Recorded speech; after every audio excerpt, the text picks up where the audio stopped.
Hey, last month I was tagged by my friend Bunny to do the beauty scenario tag. There are 8 questions all related to beauty, so today I'm gonna answer to them. You have to get rid of all your foundation and you can only keep one high-end and one drugstore. Which one do you keep? I don't really apply foundation during summer and spring. I prefer to use BB creams, but I do use them during winter and fall, and I actually have 2 favorite ones. The first one is the Vita Lumiere Aqua by Chanel, which I really like. It's high-end, but the texture is so particular and it feels like you have nothing on your skin, but it still gives you a really nice coverage. And for the drugstore one, I will definitely pick my Revlon Color Stay because it really sticks to your skin. It has higher coverage, so that's great if you are breaking out or you just want to look flawless for a night out. You go for an interview and the lady interviewing you has lipstick on her teeth. Do you approach the subject or ignore it completely? I don't think that having something on your teeth is that big of a deal. Normally I will just warn a friend about it, but since this is more of a formal situation,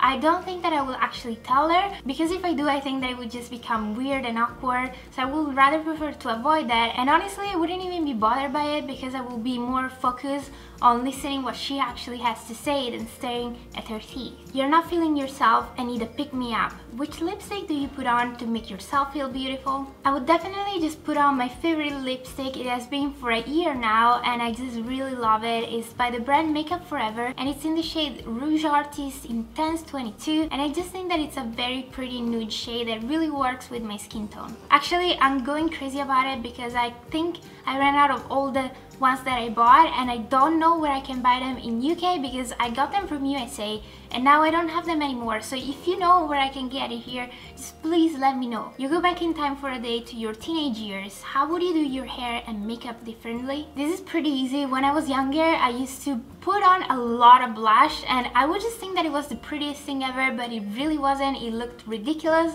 so I would stop that. And for my hair, I had this period in my life in which I just cut it on my own, which I still do, but I would just take the top part of my hair and cut it very short so it would look like a carrot, and I thought it looked so cool, but it really didn't. You ask your hairdresser for a shoulder length pixie law haircut, but they hear wrong and give you a pixie cut.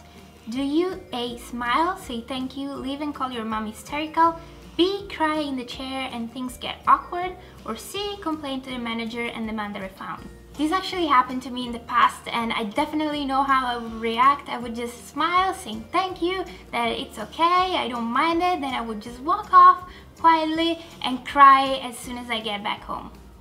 Your friend surprises you with a 4-day city break and you have 1 hour to pack.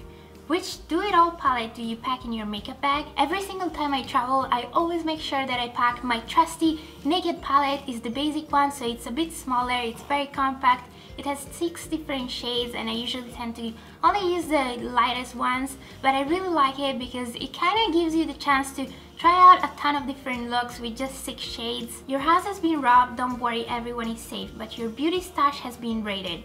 What's the product you really hope is safe? If my house has been robbed, which actually happened already twice, makeup would be the last thing I would think about. But if I really had to pick one single thing, it would have to be this makeup brush by Elizabeth Arden, and I would pick this one because it's the very first thing that I've ever owned related to makeup. My mom bought it for me, so I really like it to these days and I will probably keep it forever, so that's what I will look for. Your friend borrows your makeup and returns it in awful condition. Do you A. just pretend you haven't noticed, B. ask them to repurchase it, or C. secretly do the same to something of theirs? When I give my stuff to someone, I usually don't even expect to get it back, so even if she comes back to me and give it to me, I would just tell her that she can keep it, and if I really want it, I can just buy a new one for myself. So these were all the questions. I really hope you enjoy watching this video, and that's it for today.